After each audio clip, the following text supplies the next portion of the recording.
Ils sont élèves, étudiants et autres passionnés de la communication qui ont été édifiés ce 12 décembre à Brazzaville à travers les masterclass organisés par ULECO, Alinea et la plateforme EduBrazza. Placés sous le thème « Les opportunités d'emploi dans le domaine de la communication et des médias », cette rencontre permettra aux jeunes d'apprendre plus sur ces métiers, mais aussi d'enrichir son réseau professionnel. Aline France Etokabeka, président du comité d'organisation et marraine de cet événement, sur le sens de cette activité. Ces 3 journées sont organisées pour vous. Ces éminents intervenants sont là pour vous.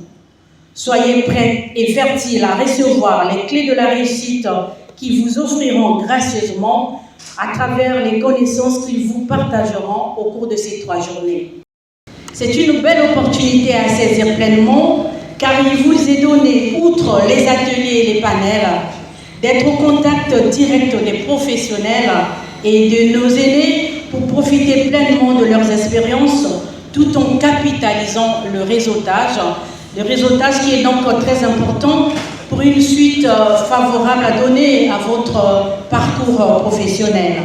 Donc n'hésitez pas à prendre contact et à poser toutes les questions nécessaires à votre épanouissement professionnel futur.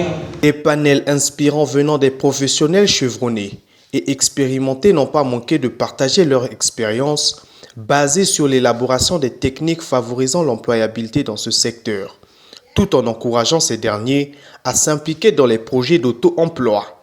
La compétence que j'ai acquise pour la première séance d'aujourd'hui, je peux dire que j'ai appris beaucoup de choses avec notre ancien monsieur Arsène, qui nous a participé, qui nous a donné un peu sa compétence. On soutient que je peux dire que j'ai retenu quelque chose sur les écritures, que j'ai posé que l'écriture à la télé doit accompagner des images. Ok, à la radio, la radio c'est les sons, ça doit bien préciser. Et au web, c'est-à-dire que l'écriture, tu dois renforcer l'écriture parce qu'au web, tu peux corriger ton écriture et tu peux faire. Or qu'à la radio et à la télé, il y aura personne qui vont te dire que tu as mal écrit ou bien tu as mal fait ceci. Donc, lorsque tu vas écrire à la radio, tu dois être bien précis, clair et honnête.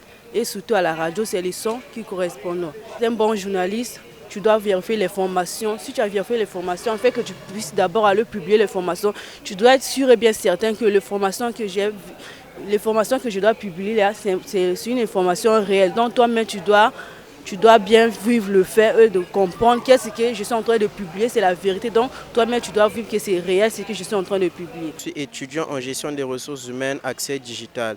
Et donc, c'est par le biais de notre promoteur qui a trouvé important que ceux qui font GRH puissent s'imprégner du monde de la communication. C'est une belle initiative parce que ça permet à chaque étudiant en journalisme et à nous autres aussi de découvrir un peu le monde du journalisme. Parce que des fois, on a l'impression que c'est un monde fermé.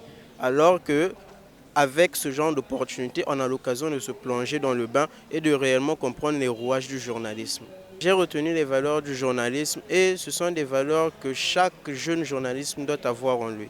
L'exactitude, l'objectivité, le courage. L'apparition des nouveaux métiers dans le domaine de la communication et des médias, ainsi que les dangers liés à la mauvaise utilisation des réseaux sociaux, l'auto-entrepreneur et bien d'autres sujets sont autant de problématiques qui seront abordées lors de ces assises, qui se tient jusqu'au 14 décembre prochain.